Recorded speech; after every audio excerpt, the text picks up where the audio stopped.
It was 2 a.m. on a random Tuesday in July 1975, and Elvis Presley couldn't sleep. Again. He had taken his pills, uppers, downers, everything in between. But sleep wouldn't come. So he did what he always did when the mansion felt too empty and the silence too loud. He got in his car and drove. No destination, no plan. Just driving through the dark streets of Memphis, trying to outrun the loneliness that had become his constant companion. Elvis drove a black Stutz Blackhawk that night. One of only 3 in the world, custom-made, worth more than most people's houses. But he might as well have been driving a beaten-up Chevrolet for all the joy it brought him. The car was just another thing, another possession in a life overflowing with possessions but empty of meaning.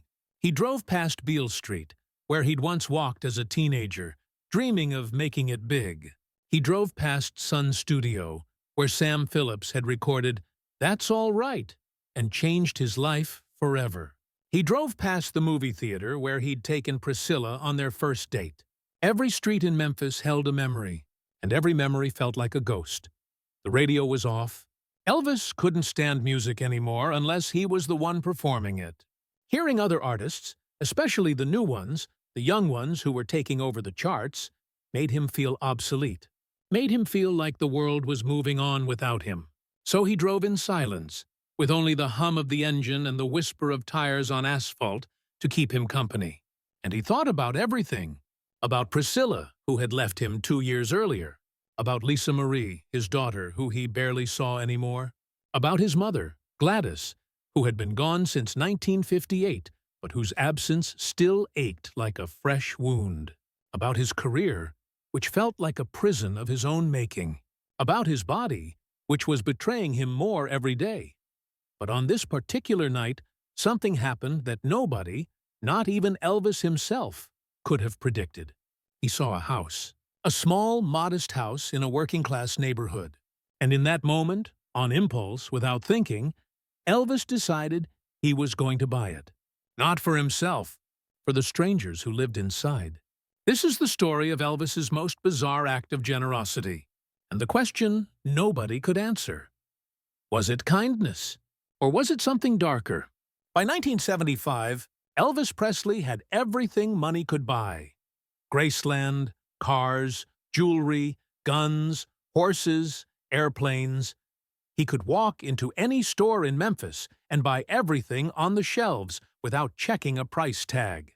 But there was one thing Elvis couldn't buy, no matter how much money he had. Connection. Real human connection. Because by 1975, everyone in Elvis's life wanted something from him. His manager wanted his money. His entourage wanted his generosity. His fans wanted his autograph. His doctors wanted their paychecks. Even his ex-wife, Priscilla, wanted stability for their daughter. Nobody just wanted Elvis, the person, the human being. And that loneliness, that soul-crushing, suffocating loneliness, was eating him alive. So Elvis drove. Through the quiet streets of Memphis at 2 a.m., windows down, radio off, just him and the engine and the night. He wasn't looking for anything specific. He was just looking to feel something. Anything. And then he saw it. A small house on a corner lot.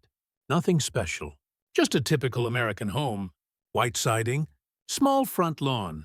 A car in the driveway that had seen better days. Lights on inside, which was unusual for 2 a.m. Elvis slowed down, stopped the car, stared at the house, and in his mind, clouded by pills, exhaustion, and profound sadness, an idea formed. He was going to buy this house, right now, tonight, and he was going to give it to whoever lived inside. The Memphis Mafia, Elvis's entourage of friends, bodyguards, and yes, men, would later say that this wasn't the first time Elvis had done something impulsive. Far from it. Elvis's generosity was legendary. He gave away cars like candy. Cadillacs mostly. He'd walk into a dealership, see someone admiring a car, and buy it for them on the spot. He gave away jewelry, money, motorcycles, horses. If you were in Elvis's orbit and you mentioned wanting something, there was a good chance he'd buy it for you within the hour. But buying a house for complete strangers? At 2 a.m.? Without even knowing their names? That was new. That was different. That was Elvis in 1975, a man so desperate to feel something, to connect with someone, to matter in a way that didn't involve performing, that he would do the impossible just to see a genuine reaction.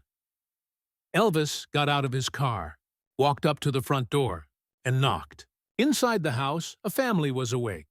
A couple in their 30s, sitting at their kitchen table, going over bills, trying to figure out how they were going to make rent next month. The husband, whose name was Danny, worked 2 jobs, one at a factory, one driving a delivery truck on weekends. His wife, Ruth, worked as a waitress at a diner downtown. They had 2 kids asleep in the back bedroom. They were good people, hard-working people, the kind of people who did everything right and still couldn't get ahead. The American dream felt more like the American struggle. And on this particular night, at 2 a.m., they were looking at an eviction notice. Their landlord wanted them out in 30 days because he was selling the property. They had nowhere to go. They heard the knock, looked at each other. Who knocks on your door at 2 a.m.? The husband got up, turned on the porch light, and opened the door.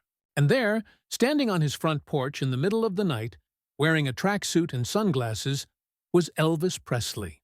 The husband froze, blinked, looked behind Elvis to see if this was some kind of prank. But no, it was really him, Elvis Presley, on his porch. At 2 a.m., Danny's first thought was that he was hallucinating from exhaustion. His second thought was that someone was filming a TV show, and he'd somehow become part of it. His third thought, the one that finally stuck, was simply, "This is actually happening." He stood there, mouth open, unable to form words. Ruth appeared behind him, wiping her hands on a dish towel, ready to tell whoever was at the door to come back at a reasonable hour. Then she saw Elvis. The dish towel dropped to the floor. She grabbed her husband's arm to steady herself. For a long moment, the 3 of them just stared at each other.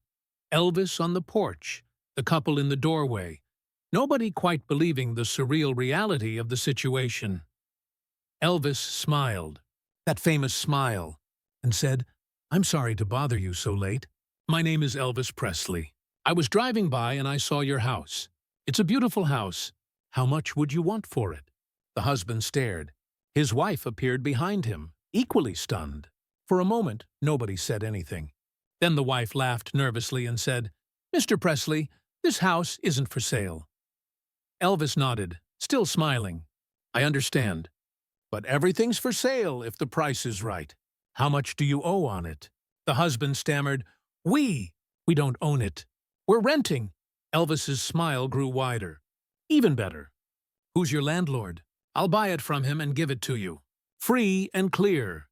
The couple thought they were dreaming, or that this was some elaborate joke. But Elvis was dead serious. He pulled out a checkbook. Yes, Elvis Presley carried a personal checkbook, and asked again, "Who owns this house?" The husband, still in shock, gave him the landlord's name and phone number. Elvis wrote it down. At this point, one of the couple's children, a 6-year-old boy, appeared in the hallway behind his parents, rubbing his eyes. He looked at Elvis and said, "Are you Elvis Presley?" Elvis knelt down to the boy's eye level and said, "I am.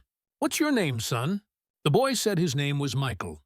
Elvis smiled and said, "Michael, your parents are good people, and good people deserve good things. You make sure you take care of them, okay?" Michael nodded, still half asleep, not fully understanding what was happening but sensing it was important. That brief exchange, Elvis kneeling in a stranger's doorway, talking to a sleepy child, was something Ruth would never forget. She said it was the moment she realized Elvis wasn't showing off. He genuinely cared. Then he looked at the couple and said, "You folks have a good night. This house is yours now.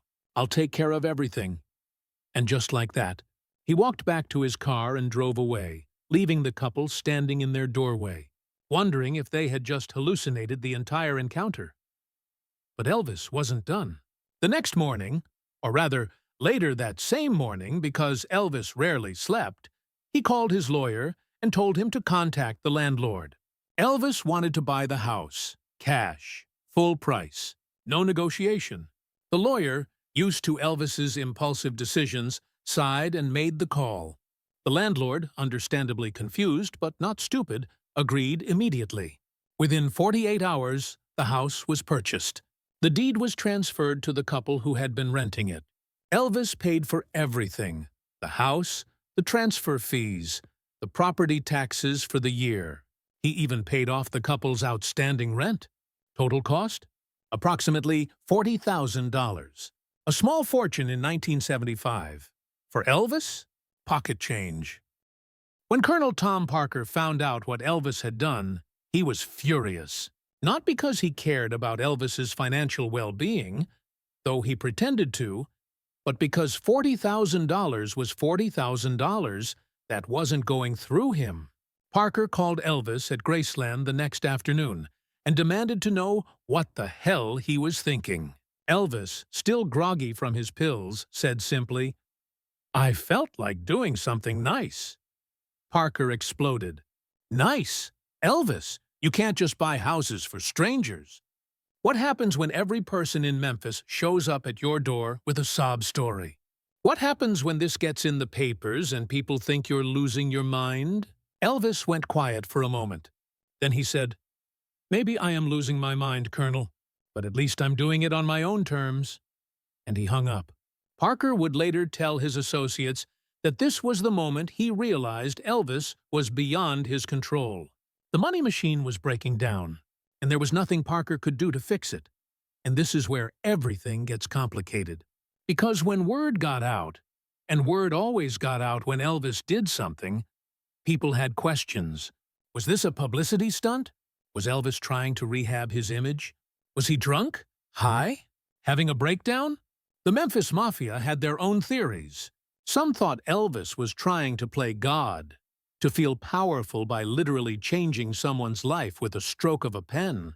Others thought he was trying to buy happiness, to feel good about himself by making someone else happy. But the people closest to Elvis knew the truth. He was lonely, desperately, crushingly lonely. And buying that house for strangers was Elvis's way of creating a moment, a brief, fleeting moment, where someone looked at him with genuine gratitude. Not because he was Elvis Presley the star, but because he was Elvis Presley, the person who changed their lives.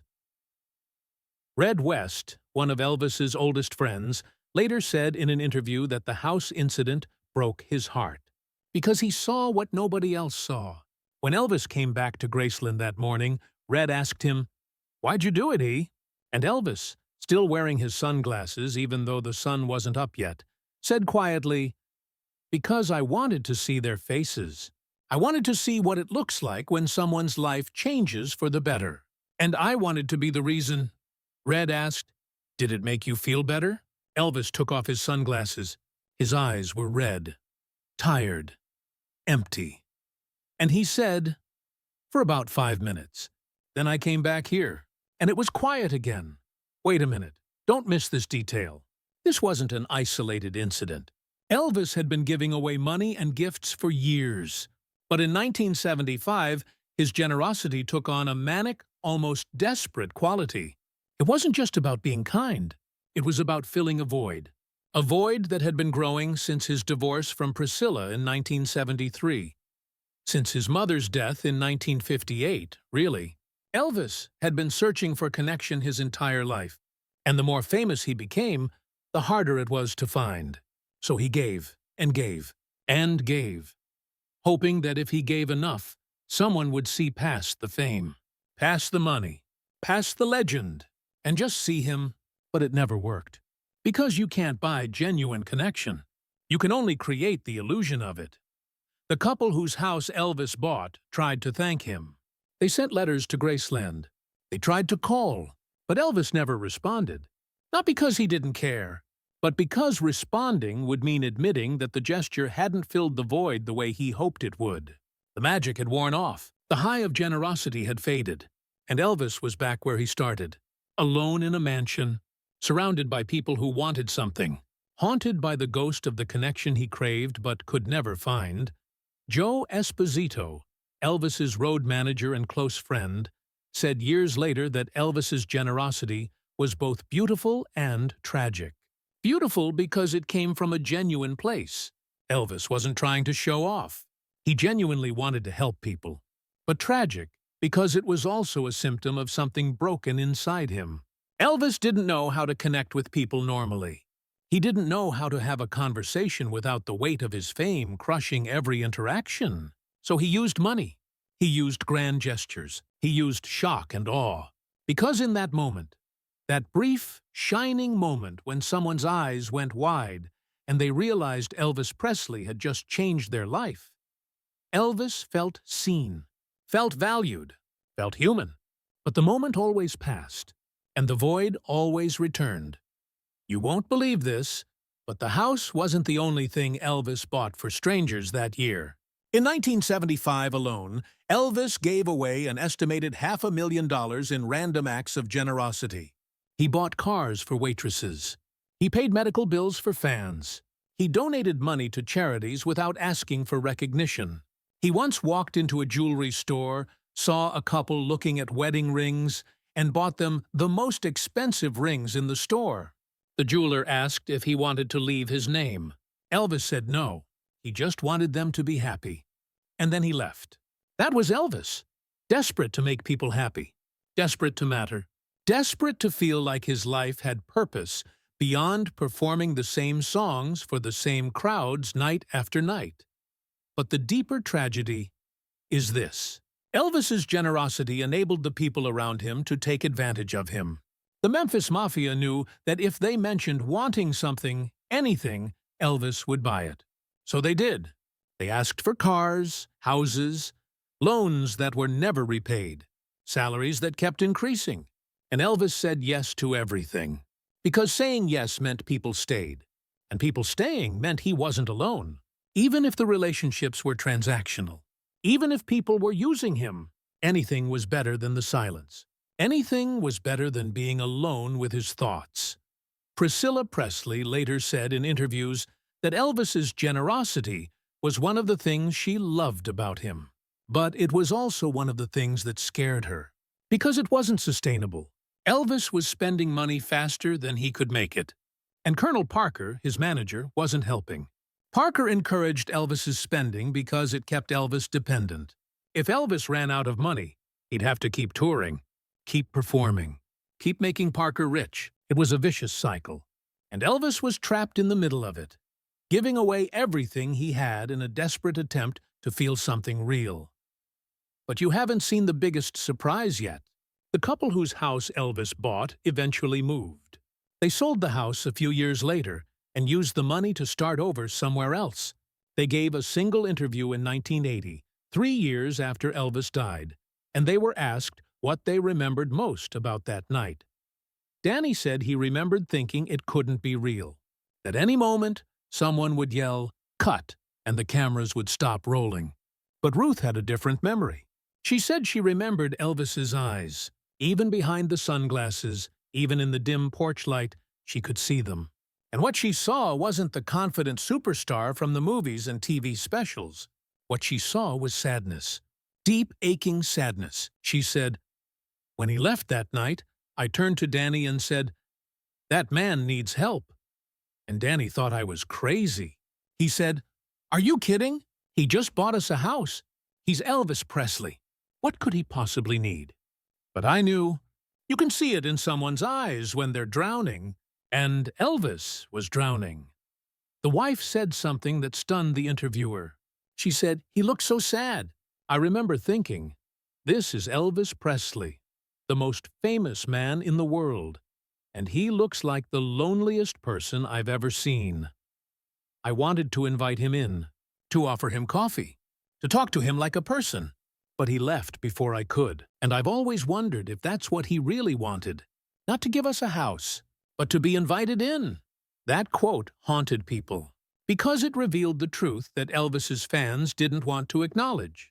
Elvis Presley, the king of rock and roll, the man who had everything, was profoundly, devastatingly lonely. And all the money in the world couldn't fix it. All the generosity in the world couldn't buy what he needed. He needed someone to see him, to know him, to sit with him in the silence and just be present. But that never happened, because fame is a wall, and by 1975, Elvis's wall was so high, so thick, so impenetrable that nobody could get through. Not even Elvis himself. Linda Thompson, Elvis's girlfriend from 1972 to 1976, later wrote about Elvis's generosity in her memoir. She said Elvis would sometimes cry after giving away something expensive, not because he regretted it, but because the feeling of joy it gave him was so fleeting. She said Elvis wanted to feel good. He wanted to feel like he mattered. And for a few minutes after he gave someone a car or a house, he did feel good. But then the feeling would fade, and he'd be left with this emptiness, and he'd look at me and say, "It didn't work. I thought it would work this time, but it didn't." Linda said those moments broke her heart, because she realized that Elvis was searching for something that couldn't be bought or given. He was searching for peace, for purpose, for a reason to wake up in the morning that wasn't about performing or pleasing or giving. And he never found it. Linda also remembered the morning after Elvis bought the house for the strangers. She woke up around 10 a.m. and found Elvis sitting in the TV room, staring at a blank television screen. She asked him if he'd slept. He said no. She asked him what was wrong, and Elvis said something that haunted her for years. "I gave them a house, Linda. I changed their whole life. And you know what? I still feel empty. I thought maybe this time it would be enough. But it wasn't. It's never enough." The day after Elvis bought the house, the Memphis Mafia gathered at Graceland for their usual morning meeting. Elvis wasn't there. He was sleeping, or trying to. Red West asked if anyone knew why Elvis had bought a house for strangers in the middle of the night. Nobody did. Jerry Schilling said, "Because he's Elvis. He does stuff like this." But Sonny West, Red's cousin, said something that made everyone go quiet. He said, "No, he does stuff like this because he's trying to fill a hole, and the hole keeps getting bigger. And one day, he's going to run out of things to fill it with." Nobody said anything, because they all knew Sonny was right.